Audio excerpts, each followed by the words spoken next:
Dalawang tao na maghihiganti ang gustong gawin. Kayang gawin ang lahat para lang mapagtanggol ang mahal sa buhay. May kapatawaran kaya mangyayari kung ang puso mo nabalot na ng galit, puot at paghihiganti? Makamit kaya ng bawat isang kasiyahan at kapayapaan kung magtagumpay sila? Shannon Marie Gomez, charming, sexy at malakas ang sex appeal. Pinag-aagawa ng halos lahat ng kalalakihan. Naughty at kung magpalit ng boyfriend parang basahan. Aanhin ko ang ganda ko kung hindi ko naman gagamitin sa'yo. Yan ang laging lumalabas sa bibig ni Shannon tuwing may gusto siyang makuha at pag nagsawa na, huyo ka na sa kanya. Aaron John Paul Magallanes, aloof, kinatatakutan ang personality nito. Parang kidlat kung magalit, matalim at nakakasugat. Ngunit kahit gaano pa siya, hindi pa rin may iwasan ng mga babaeng nagnanasa sa binata. Dahil sa sinapit ng kapatid nito, sa babaeng walang puso, ninais niyang maghiganti. Inasam na may paranas ang pait at sakit at mas malala pa. Gagawin niya sa kinasusuklabang babae na kung makasakit ang damdamin ng mga kalalakihan ay gano'n na lamang. Revenge. Ito ang gagawin niya at sisiguraduhin niyang mag-iiwan to ng marka na makakapagpaalala sa ginawa niyang parusa sa dalaga. Narito po ang bagong kwento na ating mapapakinggan. Ang unang kabanata. Oh, alis na. Ano ba ang hinihintay mo? Chupi! Nakataas ang kilid ni Shannon habang tinataboy yung boyfriend nito. / ex-boyfriend na pala dahil kakabreak lang niya dito. Please, Shannon, huwag mo naman gawin sa akin to. Mahal kita. Mahal na mahal. Nagmamakaawang turan ng lalaki. Sorry ka na lang dahil di talaga kita kayang mahalin. Pasalamat ka nga di ko pinatagal pa ang relasyon natin para di ka na masaktan pa dahil talagang wala kang aasahan sa akin. Ani at saka tumalikod sa kawawang binata. Shannon, akala ko ba mahal mo ko kaya sinagot mo ko? Pahabol pa nito. Akala mo lang yun, pero hindi. Hindi na ako masaya sa'yo kaya move on ka na lang. Bye! Anitong pinagpatuloy na ang paglalakad. Grabe, Shannon. Nabalitaan ko yung ginawa mo kay Justin. Di ka ba naaawa sa tao? Bakit naman ako maaawa? Wala namang sakit. Tsaka tigilan mo nga ako, Janine. Dahil dapat lang sa kanila yan. Kung kaya nilang maglaro, kaya rin nating mga babae. Ani Shannon. Akong kinikilabutan sa'yo, Shannon Bahala ka, baka dumating ang araw na makahanap ka ng katapat mo. At kapag dumating ang araw na yun, sisiguraduhin kong ako ang mananalo. Confident na sagot ni Shannon sa kaibigan na nooy bumalik na sa kanyang pwesto. Hay nako, ano pa nga ba nga asahan niyo kay Shannon? Simula na magdalaga yan, bitter na, at sa tingin sa mga lalaki, mga demonyo. Nakangising parinig ng isa sa kanilang katrabaho. Napabuntong hininga siya at lihim na napangiti. Sa taglay niyang ganda, sexy at talino, isama pa ang tangkad. Walang lalaking hindi mapapalingon pag ito ang nasa lubong. Ngunit para sa kanya ang mga to ay laruan lamang. Secretary si Shannon ng Magallanes Corporation at halos lahat ng kalalakihan naglalaway sa kanya. Isa na ang binatang boss niya na si Martin Magallanes. Weird man ngunit makalaglag panty naman kung mukha at katawan ng pagbabasehan. Nanligaw din to sa kanya at balak na rin niyang sagutin. Shannon, can you make me a cup of coffee? Napaigdad pa si Shannon nang bumukas ang pinto ng opisina ng kanyang boss. Naasagad kumakangiti sa kanya. Girantihan din niya to ng matamis ng ngiti. Sure, sir. Ano niya? Thanks, and I will appreciate a lot if you join me to drink coffee for a little while. Tila nang aakit na sabi pa ng kanyang boss. Ibirakita naman ni Shannon na tila nahihiya siya. Ngunit kalaunan tumango na rin bilang tanda ng pagpayag nito sa paanyaya. At pagkapasok pa lamang ng kanyang boss sa opisina nito, napangiti siya ng lihim dahil may naisip na namang kapilihan. Aanin ko ang ganda ko kung hindi ko gagamitin sa'yo. Sambit na Shannon sa isipan. Ilang sandali lang natapos siyang magtimpla at agad hinatid sa opisina ng amo. Sir, ito na po ang coffee ninyo? Aniya. Salamat. Have a seat, Sean. Utos naman ng binata. Can I invite you for a dinner tonight? And I won't accept your no for an answer. Nakangiting sabi pa nito. Sir kasi Sean, kapag dalawa lang tayo, pwede bang mulawin na lang? Puto nito sa sasabihin niya. Sige, at saka, sino ba may sabi sa iyong tatanggihan kita? Nakangitiring sagot ni Sean. Talaga? Okay, I will fetch you at 7 then. Masayang sabi ng binata. Sure, sir. Ani Sean. At yumuko ito pang itagong sumilay na pilyang ngiti sa kanyang labi, saka humigop ng kape. Shannon, tumawag si Gov. Pinapauwi ka sa probinsya. Sa lubong ni Aling Cora kay Shannon. Sa Shannon, anak na isang governor sa Pangasinan. Nagtungo siya ng Maynila upang makaiwas sa ama dahil kinasusuklaman niya ito. Walang sino man na nakakaalam na mayaman talaga siya at anak siya ng governor kundi si Aling Cora lang na simula ng sanggol pa lamang, ito lang nag-aalaga sa kanya. Kaya nang maglaya siya sa kanila, sumama to sa kanya. Yaya, hindi ako uuwi doon. May date po pala ako mamayang gabi. Susunduin mo ako dito ng boss ko? Ani Shannon, anak naman, iba na naman ba to? Abat dinaig mo pa ang mga artista. Kung makapagpalit ka ng boyfriend, matakot ka sa karma anak. Napapamulagat ng bili nito sa alaga. Yaya naman, di ba mas maganda ng akong nang iwan kesa ako yung sasaktan? Ay, ewan ko sa yung bata ka. Magpahinga ka na. Sayang, nagprito pa naman ako ng talong at tinapa. Akala ko dito kakakain. Yaya naman, ngayon mo pa niluto ang paborito ko? Maktol na tanong ni Shannon. Aba, alam ko bang maglalagalag ka lang at mambibiktima na naman? Nakaingos na tugon naman ng matanda. Whatever, Yaya. Sagot ni Sean at takma ng papasok sa kwarto nito nang may maalala. Yaya, pag dumating pala si Bossing at tinanong kung anong kaugnayan natin, tell him, you're my mother, okay? I love you, Yaya. Ani Shannon at tumakbo na papasok sa kwarto. Bago pa makapagprotesta ang matanda. Nasa restaurant na sila Shannon at Martin. Kasalukuyan na rin kumakain ng ungkatin nitong muli ang dinudulog na pag-ibig. Shannon, huwag mo nang mga masamain. May pag-asa pa ba ako sa'yo? You know, the very first time I laid my eyes on you, I know that you're different from other women, Sean. I love you. I really do. And I am happy to know na wala na kayo ng boyfriend mo. Ani Martin at ginagap ang kamay nito. Okay, tatapatin na po kita, sir, ha? Actually, nakipag-break ako sa kanya because of you. You're so irresistible, and I cannot say no every time na iyain mo ako lumabas. And it's unfair to him that I'm dating someone. While we are on so, I decided na tapusin na lang kung ano man na namamagitan sa amin. And one more thing, sir. My answer is yes. Ana Shannon, at bilang umiti. Yes? Alanganing tanong ni Martin. Yes, sinasagot na kita. Tayo na. Ana Shannon sa binata. Tinigilan ni Martin na mapasigaw sa sobrang kasiyang nararamdaman sa mga oras na yun. Dahil sa wakas, sinagot na siya ng dalaga. Lihim namang napapatawa sa isipan si Shannon. Ngayon pa lang kasi naiisip na niya kung paano siya makikipaghiwalay sa kasasagot na nobyo. Napangiti siya sa kapilyang iniisip. Sa ngayon, sasakyan na muna niya ito. Kinabukasan, mabilis na kumalat sa kumpanya na kasintana ni Shannon ang kanilang amo at ang lahat concern sa amo dahil kilala nila si Shannon. Wala itong sinasanto. Pagpasok pa lang niya agad siyang tinawag ni Martin. Babe, coffee please? Lambing ng binata sa nobya. Sure, babe. Nakangiting nagtimpla ng kape sa Shannon, tsaka nagtuloy sa opisina ng kanyang nobyo. At naabuti itong may kausap sa telepono. Yes, bro. I am so happy right now. Yes, she's so beautiful and I love her so much. Yeah, it won't happen, bro. She loves me and she won't hurt me. Okay, bye, bro. My girlfriend is here already. Paalam ni Martin sa kausap. Ibig man tumaas ng kilay ni Sean sa mga narinig, pinigilan na lamang niya. Babe, ito na ang kabe mo. Nakangiting lumapit sa Shannon sa nobyo. Come here, babe. Ani Martin sabay tapik nito sa kanyang hita. Senyales na gusto niyang doon maupo ang nobya. Sure, babe.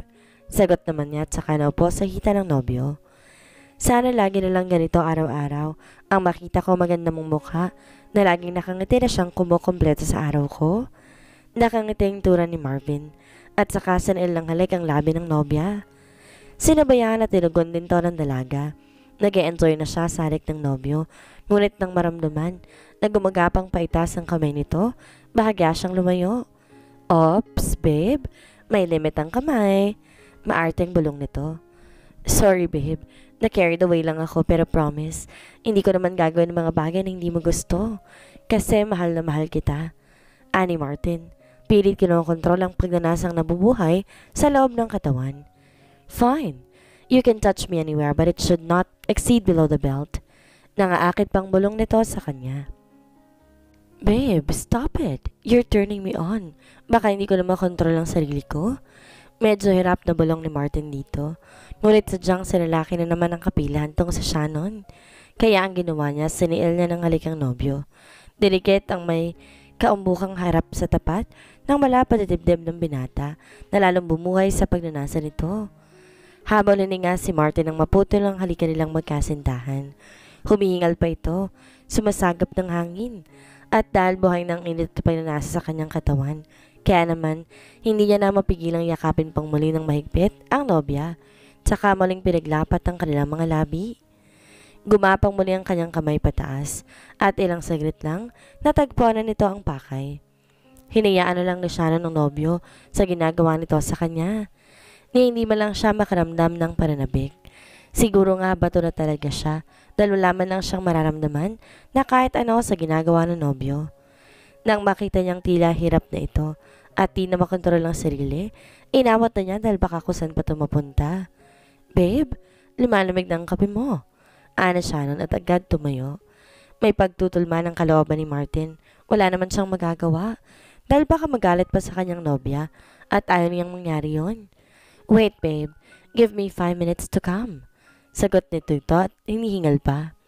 Nakaramdam din siya pa na nakit ng puson. Babe, punta muna ako ng comfort room, ani Martin. Napangisi naman sa Shannon nang makapasok sa loob ng banyo ang nobyo. Pare-pareho talaga kay mga lalaki. Mga hayok sa laman. Bulong na Shannon at biglang nanlisik ang kanyang mga mata dahil bigla niyang naalala ang masalimuot na nakaraan. Bro, anong kailangan mo dito? Madalim ang mukhang tanong ni Aaron sa nakababatang kapatid nito. Bro naman, hindi ba pwedeng na-miss lang kita kaya ako nandito? Anong kailangan mo? Pwede bang sabihin mo na kagad na makaalis ka na at naabala mo na ako? Pagsusungit nito sa nakababatang kapatid. Tumawa lang to at saka tinapik ang likod ng kapatid. Bro, I think kailangan mo na magkaroon ng love life nang sumaya ka naman. Lagi na lang kasing lukot yung mukha mo eh. Pangaasar nito. Bakit ko naman kailangan magka-love life? Eh hindi naman ako bokya sa mga babae. Sila mismong pumupunta dito sa kondo ko. Isang tawag ko lang. Ano niya sa flat na tono.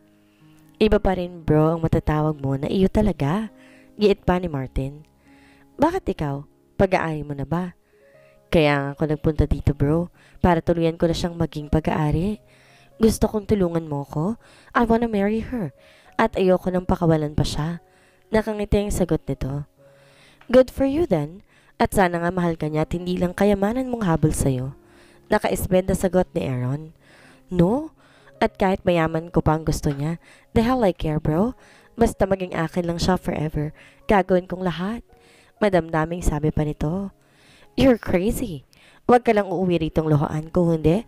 Ako mismo ang magfa-firing squad sa'yo. Sagot naman ni Aaron. Tinawanan lang siya ng kapatid sa kanyang sinabi. Spill it out. What do you want? Seryosong tanong muli nito. Yung singsing ni Mama, yung iniwan niya sa atin na sabi, kung sino unang mag-aasawa sa atin, yun ang ibibigay. Kaya, bro, pwede ko bang kunin yun? Seryosong tanong ni Martin. Hell no! Sigurado ka na ba sa kanya? Isa pa hindi ko pa yung nakikilatis, baka mamaya, gold digger lang yon. Alalahanin mo, hindi basta-basta singsing lang ang ibibigay mo, bro. Isa tong heirloom na nag-umpisa pa sa mga ninuno natin at ibibigay lang to sa babaeng karapat-dapat para dito. Ani Aaron. Natahimik naman si Martin. Sa sinabi ng kapatid, lumipas ang ilang sandali, ngumiti muli ito. I am very sure, bro. At sigurado ako papayag yon. So, can I take it? You know where it is. Pero pinapaalalahanan kita, ha? Kilatisin mo munang mabuti ang babaeng yon. Anong pamilya ba siya? I mean, anong background niya? Saan siya nagmula? Ani Aaron. Napakamot sa batok si Martin Alanganing umiti sa kapatid dahil sa totoo lang wala siyang alam sa background nito. Ang mahalaga sa kanya, mahal niya to. Dalawa na lang sila ng kanyang ina at nangungupahan sa isang apartment. Napaarkong kilay ni Aaron. Sana rinig. Tsaka nagtungo ng sariling kwarto upang doon magkulong na naman. Iniwan ng kapatid na napapailing na lang. Napangiti si Shannon habang pinagmamasdan ng refleksyon sa salamin. Aanin ko ang ganda ko kung hindi ko to gagamitin sa'yo. Tingnan lang natin. Napapa-fall hard ka rin sa akin. At kapag nangyari yon, huyo ka na. Ani at tumingin at muling sinipat ang sarili. Paglabas niya sa restroom nang bigla siyang nabangga ng isang lalaki. Hoy, ano ba? Tumingin ka naman sa nilalakaran mo nang walang mabubunggo. Bulyaw na sita ni Shannon. Napakulot noong lalaki na nakabangga niya at biglang dumilim ang mukha nito na umarap sa kanya. Napanganga naman sa Shannon na makita ang mukha ng lalaki. What did you say? Sa lubong ang kilay na tanong nito. Sabi ko, tignan mong nilalakaran mo. Ayan tuloy, nabangga mo ako. Tapos hindi ka man lang nagsorry? Sagot na Shannon na pilit ibinabalik ang voice. And who do you think you are, lady? Para humingi ako ng sorry? Ako nga ang nabangga mo? Puro kasi kaartehan yung nasa katawan mo, kaya't lalampa-lampa ka. At ina-expect mo na akong hingi ng apology sa'yo? You're dreaming.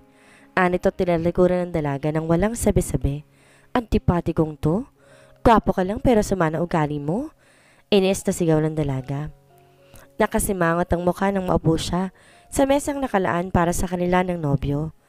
Pagkalabas ni Aaron sa restaurant na yon, tinawagan na lamang niya ang kapatid. Na-imit na lang siya sa labas dahil sumama ang kanyang mood at ayaw niyang humarap sa nobya ng kapatid. Nalukot ang mukha. Bro, kanina ka pa ba dyan? Halika na sa loob, nandun na si Shannon. Ipakikilala kita. Ani Martin. Next time na lang bro. May pupuntan pa kasi ako eh. At isa pa baka may makita lang ako sa loob na hindi ko magustuhan at makagawa pa ako ng mga bagay na ayaw ko. Mauuna na ako. Ani Aaron. Nagtataka naman si Martin. Akala pa naman niya gustong makilala ng kuya niya ang kanyang nobya. Pero nagkibit balikat na lamang siya. Kilala niya ang kapatid kapag sinabi nito na yon ang nasusunod. Sa hilat siya nga ng mukha nito, talagang wala sa mood. Habang pasakay naman si Aaron sa kanyang kotse, naalala na naman niya ang babaeng nakabunggo sa kanya. Stupid, aniya. Hindi mawari ang sarili kung bakit naiinis siya dito at kung bakit bigla na lang di naging normal ang tibok ng kanyang puso. Hi babe, pasensya na ha? Si kuya kasi sinipot ko pa sa labas. Ipapakilala sana kita kaso mukhang nagmamadali at parang bad trip na naman ang isang yun. Ani Martin. Okay lang yun? Wala sa mood na sagot niya dahil naiinis pa rin siya sa lalaking nakabungguan kanina. Siya na nga nakabangga sa akin. Siya pa may ganang sugatan ako. Galit niyang kwento dito. Baka naman nagpapapansin lang yun sa'yo, babe. Alam mo na, sa ganda mong yan, inggit lang sila sa akin. Nakangising biro naman ng nobyo. Napangiti na lamang sa Shannon. Babe, mahal kita. Mahal na mahal. Sa'yo ko palang naramdaman to. Yung tipong ayoko nang mawalay pa, kahit saglit lang sa tabi mo. Malapit na pag-amin ni Martin. Pilit namang umiti sa Shannon, kahit pag gustong-gusto niyang mapangawi sa sinasabi ng nobyo, dahil para sa kanya, isang kakornihan lamang ito. Parang gusto tuloy niyang kilabutan. Inawakan nito ang kamay niya, at siya na may binigyan na isang matamis ng ngiti nito. Babe, do you love me? Lihim na napangiti sa Shannon sa tanong ni Martin. Kailan pa bang sagutin yan, babe? What do you think? Ano bang nararamdaman mo sa pakikitungo ko sa'yo? Malambing na sagot ni Shannon. Then I guess it's a yes. Nakangiting pagkukumpirma nito. Napangiti na lamang si Shannon sa naging turan ng nobyo. Gusto niyang mag-relax ngayon. Kaya naman inayo niyang nobyo na magpunta sa bar upang mag-disco. Di naman na siya tinanggihan pa ng huli. Dahil naman siyang pinagbigyan sa kanyang gusto. Ganadong-ganado namang sumasayaw si Shannon dahil todo indak pa ito at sinasawayan pa niyang nobyo. Tawa ng tawa sa kanyang ginagawa. Nang biglang mag-ring ang phone ni Martin, kaya hinila muna niyang nobya para maupo muna ito habang nakikipag-usap siya sa kanyang telepono. Where are you, bro? Nasa disco with Shannon. Why? Just checking if where you are. Mag-iingat ka at huwag magpapakalasing. Lalo na't mag-drive ka pa. Honey, sino ba yung kausap mo? Pwede bang ituloy na natin yung ginagawa natin kanina? Shut up, Sina. Mariing saway ng kapatid. Napapailing na lang si Martin nang marinig ang background ng kanyang kausap. Bro, mukha nagpapainit ka. See you na lang tomorrow at baka nabitin niyang kasama mo. Ani Martin, tsaka napahalakak pa. Para nakikinita niya na ngayon kung paano bulyawan ng kapatid ang kaawa-awang babae. Di naman niya masisisi ang mga babae. Sa gandang lalaki ba naman ng kanyang kuya, imposibleng walang Eva ang hindi magnanasa dito. Napabaling ang tingin ni Martin sa nobya nang may kausap itong lalaki. Napakulot ang noon niya at nakaramdam ng selos. By the way, I'm Leo. Here's my calling card. Bye! Mabilis na paalam ng lalaki na mapansin ito na masama ang tingin ni Martin sa kanya. Babe, sino yung kausap mo sa phone? My big brother, L. Ikaw, sino yun? It's Leo. Ngayon ko lang nakilala. Wala sa loob na sagot ni Shannon. Babe, pwede bang kapag kasama mo ako lang apple of the eye mo? Kasi nagsiselos ako eh. Ani Martin. Napangisi naman sa Shannon sa sinabi ng nobyo. Konting panahon na lang ang hinihintay niya.